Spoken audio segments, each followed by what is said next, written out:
Misalnya gini, sudra, siapakah sudra? Katakanlah saya ambil 3. Orang mengatakan sudra itu kosakata dari Hindu. Seta. Ojo, kon itu belajar sejarah. Sebelum ada Hindu sudah ada kata sudra. Sebelum ada NO sudah ada tahlil. Jadi jangan terus mengatakan, oh nek tahlilan mesti wong NO. Gak, NO iku sing gandol tahlil. Duduk tahlile iku melok NO. Ojo kualik kon.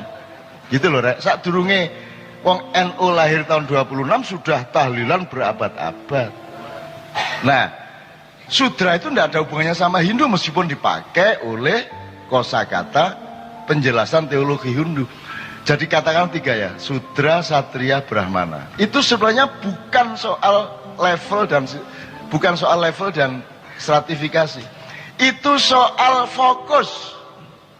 Kalau orang fokusnya adalah harta benda dan keduniaan, dia sudra.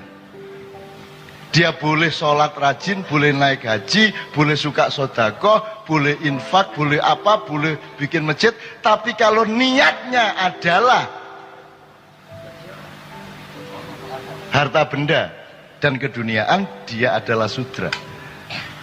Misalnya kemarin kita acara di Klaten, ada desa sumber air yang sangat makmur dan minta kepada kami Kiai Kanjeng syukuran dan mengingatkan penduduk tolong bersyukur para penduduk di desa itu supaya Allah memberi nikmat lebih besar.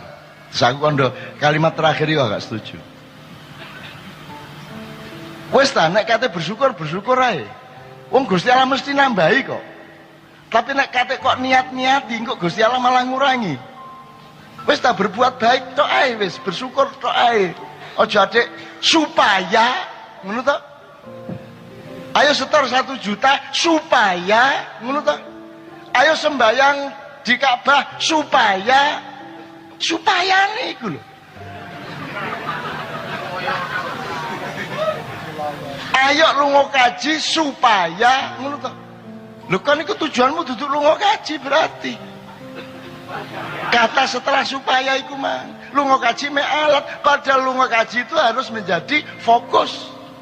Karena disitulah engkau bertemu dengan sangat private dengan Allah Subhanahu Wa Taala. Soal supayane urusannya Gusti Allah. Ayo rek umroh cak gak sida ditangkep KPK. Lah ngono sih. Jadi umroh hanya alat, itu namanya sudra. Jelas ya? Nah, kalau kesatria adalah orang yang fokus hidupnya adalah perjuangan sosial.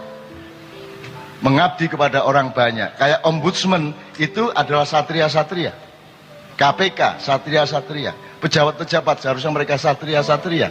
Tapi banyak pejabat yang sudra. Nah, brahmana apa? Brahmana adalah orang yang fokusnya taat kepada Allah. Akibatnya karena dia taat kepada Allah, maka dia harus punya identitas satria. Dia harus melayani orang banyak. Karena tidak mungkin dia melayani Allah sendirian, terus tidak melayani orang banyak. Sehingga kalau Anda fokus kepada Allah, Anda menjadi brahmana, ya, maka Anda otomatis akan menjadi satria. Dan otomatis Anda tidak perlu jadi sudra, tapi pasti mendapatkan kesejahteraan. Itu yang saya sebut keris, pedang, pacul. Nek kon lancane hatimu keris temen, makanya Indonesia tanah sing pusaka piye? Pusaka abadi nan jaya. Sekarang coba Presiden sun jelaskan maksudnya Indonesia pusaka iku apa? Kon jelasno Presiden iso.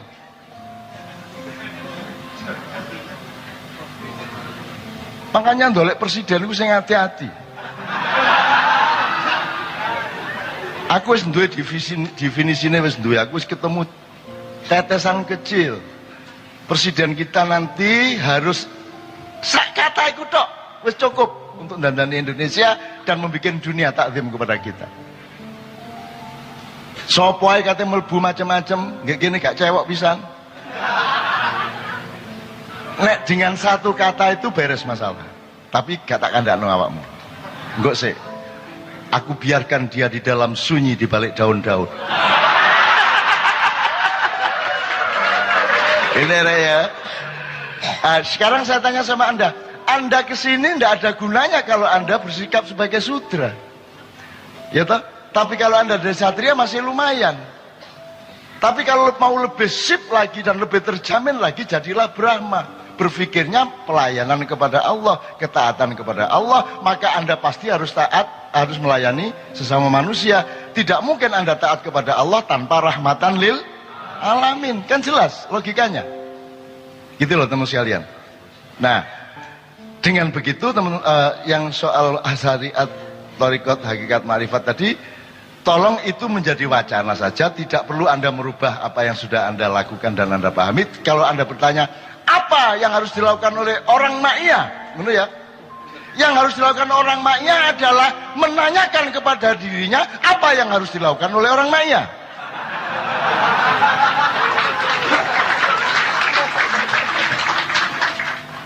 Wis dilatih bertahun-tahun, endingnya takon. Kon iku cak iso jawab padakne. Lah nek kon takon gak perlu kumpul, wis langsung ae SMS-an, Cak, ya opo ngene, ngono tok wis. Gak perlu bang-bang wetan. Karena saya tidak akan melakukan mobilisasi kepada Anda. Kalau kalau di Indonesia ini misalnya katakanlah ada 1000 orang seperti orang ma'iyah di setiap kota, jelas yang apa yang harus dilakukan. Wani aku revolusi. Tapi jumlahmu masih terlalu sedikit, kok liane belum tentu siap, dan mereka itu kebanyakan sudra semua. Anda kan sudah satria, bahkan di antara Anda sudah brahmana. Kalau bangsa Indonesia sudah mengerti bahwa mereka itu seharusnya adalah bersikap ksatria, maka Indonesia gampang, tidak usah diniati revolusi, akan revolusioner dengan sendirinya. Loh, tapi KBJ sudra, mayoritas itu masih aktaruhum sudra, kan begitu. Oke, apalagi Bang? Apalagi Bang? Bisa. Dolar. Jawab soal dolar. Gini aja. Menurut Anda, dolar naik turun, rupiah naik turun itu murni mekanisme ekonomi atau ada intervensi politik dan kekuatan-kekuatan lain? Terserah berapa persentase intervensinya, tapi ada intervensi sebagaimana tahun 98. Nah, sekarang Anda harus berpikirnya bukan bagaimana sekarang rupiah bisa naik. Sebab Anda juga tidak mungkin melakukan, wong Anda duduk pemerintah. Menurut saya yang harus Anda lakukan adalah berpikir ulang mengenai revisi peradaban di jangka menengah atau panjang.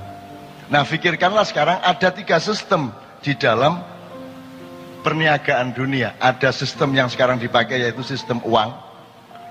Ya.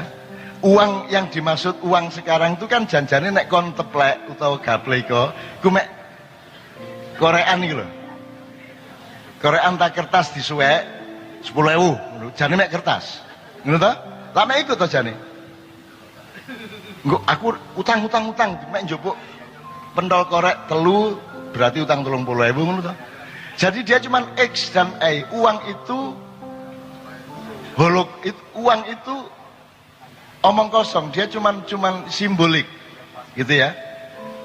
Tapi saya kira ono nyar lho rek. Ono dolar ternyata saya gambar Jokowi ya. Top temen iku.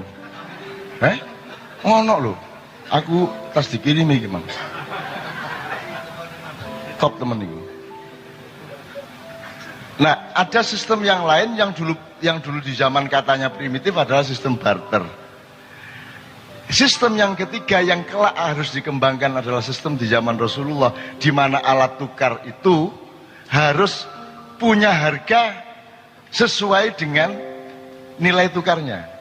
Jadi nek ono koin berharga 10.000, dia benar-benar bernilai 10.000. Itu namanya sistem dinar. Jadi sistem keuangan seperti sekarang ini kan digadulinan sampai kapanpun. Digadulinan. Sakarep-karepe Amerika nyetak dolar piro di wong diuncal nang luar negeri kok. Sementara nek awakmu wis kadung rupiah wis jeblok kayak ngene kon nyetak duit makin banyak semakin inflasi. Tapi dolar dengan mudah. Tapi dilawan oleh Cina dengan ilmu Tai Chi. Kamu gitu. Oke. Jadi menurut saya jawabannya ada jawaban jangka panjang, ada jawaban kelas menengah, ada jawaban instan. Yang instan ini bagaimana mungkin Anda menjawab kecuali Anda melakukan desakan-desakan yang kuat kepada pemerintah yang berlaku sekarang. Tapi Anda tahu presiden kan tidak berkuasa. Bahkan ibunya pun tidak berkuasa. Yang berkuasa adalah yang dulu membiayai. Benar nggak? Nah, yang membiayai ini pun bertengkar satu sama lain. Operator yang ada di istana sekarang itu kan sudah ke Kadipiro sebelum pemilu, beberapa hari sebelum pilpres. Sehingga saya sudah tahu apa yang akan mereka lakukan. Jadi pokoknya nek teko nanggon aku cak ingin loh, Cak Nun kira-kira raini ya apa ya, ngono loh. Muring-muring kagak, oh Cak Nun ramah kok gak masalah ya, wes dilakoni mari ngono gitu loh. Dan saya kan memang tidak urusan sama itu semua. Karena untuk dandani sesuatu kan seperti Pak Mas Toto bilang, dandani gear sitok, gear liane cek bogang-bogang, ya gak nuban lah, gak apa jenenge, gak muter, jarume gak muter karena kan iki ngene kan untuk akhirnya gire iki muter, akhirnya jarume tek. Indonesia adalah jam tangan yang gire bogang kabeh gak muter tapi jarume iki mlaku terus. Ini kata ya. Iki jarume mlaku terus, iki ya apa carane kok mlaku terus? Itu penjelasannya gampang. Di sekolah gak ono saiki nilai pitu, SD SMP gak ono pitu. Songo 10. Tidak berarti siswanya pinter, tapi tidak ada sekolah yang mau memberi nilai 7. Karena tujuan pendidikan sekarang bukan bagaimana fakta anak didik. Tujuannya adalah citra sekolahannya. Dan citra sekolahannya itu membuat mereka memanipulasi. Bener tak Gare? Kenapa harus ada citra sekolahan? Karena dia terikat oleh citra kota madianya. Bener nggak? Iki nek ono sekolahan kok nilainya pitu-pitu, dioreng-oreng karo Pak Bupati. Kepala sekolah iso dipindah. Jadi kita ini sudah salah akidah, salah niat, salah pikir, salah strategi, salah macam-macam. Tidak bisa Anda atasi, ya. Maka itulah sebabnya NO sengaja membuat muktamar untuk menunjukkan bahwa akhir zaman sudah tiba. Memang sengaja itu.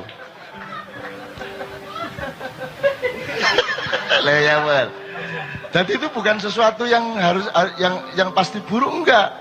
NO berkorban untuk menunjukkan kepada bangsa Indonesia, hati-hati loh ya, zaman wis akhir sing ngati-ati ya ngono to. Muktamar NO terus apa terusnya?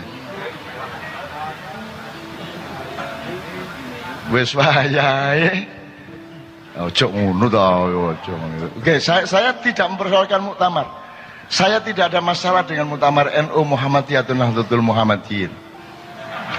Saya hanya mengajak Anda semua belajar. Tapi ini bukan waktunya. Waktunya sudah sangat sedikit. Kapan-kapan kalau kita mau pelajari, kita pelajari. Ma huwa al-ahwa. Ahlul hali wal aqdi. Apa itu dia?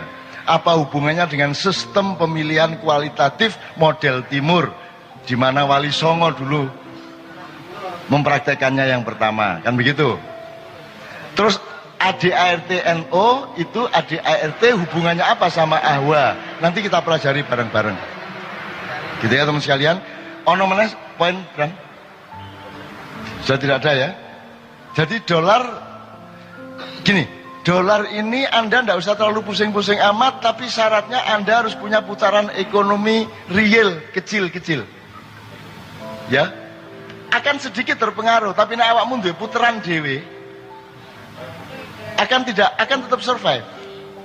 Jadi Indonesia iki rupiah anjlok iku penumpang pesawat gak berkurang. Ya tak gak? Mall rame. Mbok iku hubung-hubungane ya apa arek-arek iki? Lah iya iki dome iki mlaku terus padahal gire iki pokak-pokak kabeh karo-karuan. Ada juga unsur keajaiban teman-teman sekalian. Ada kasih sayang Allah kepada Anda semua. Anda jangan sedih. Kalau Anda sedih, Anda salah sangka kepada kehidupan dan engkau salah sangka kepada dirimu sendiri. Atas dasar apa engkau menyedihkan Indonesia? Kon ditakoni tak karo malaikat meneh-meneh. Di kuburan, glebak, ini terus mungkar nakir. Kenapa kamu membiarkan Indonesia hancur? Gak ono pertanyaan ngono iku. Wahai jenazah, kamu dulu milih presiden siapa? Gak ono pertanyaan itu. Tidak ada klausul dan undang-undang mengenai Indonesia di dalam aturan akhirat. Saya tidak mengatakan Anda terus jangan bela Indonesia, tidak. Tapi tidak ada tema itu. Makanya sekarang gini, sedikit aja. Penting di wis rabi ta guru. Sing wis rabi sapa? Wis ya? Anda milih mana? Keluargamu bubar, ta Indonesia bubar?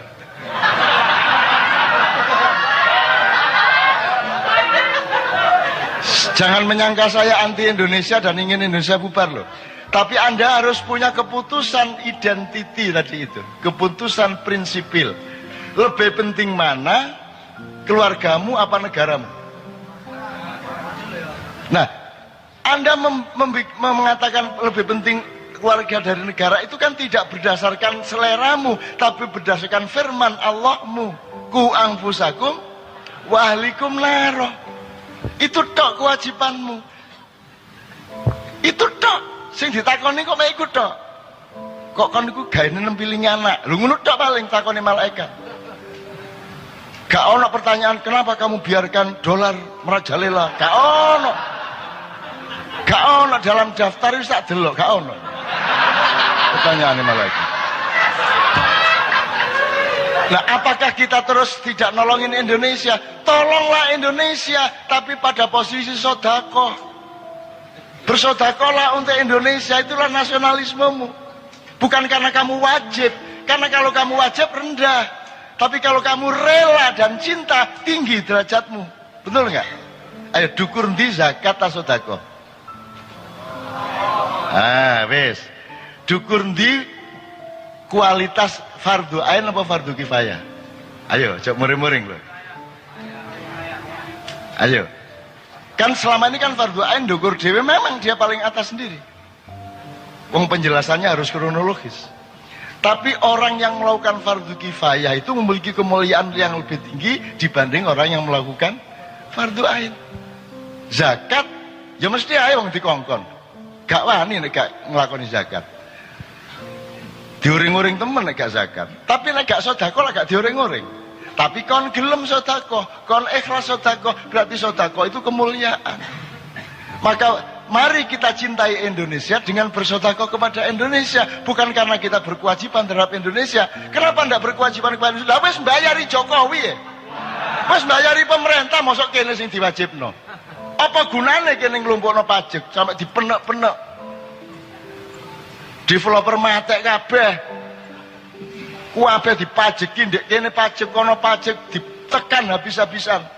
Ibarat rakyat iku petik dipenek-penek sampai sing metu duduk ndoke tapi taeke. Gila mboten?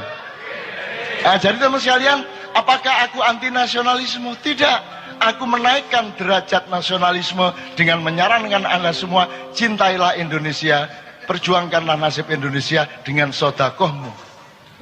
Karena yang berkewajiban sudah kita bayar untuk ngurusi, kan gitu. Nah, jelas ya hukumnya ya. Nah, ini nanti masuk fikih Muzamili. Oke.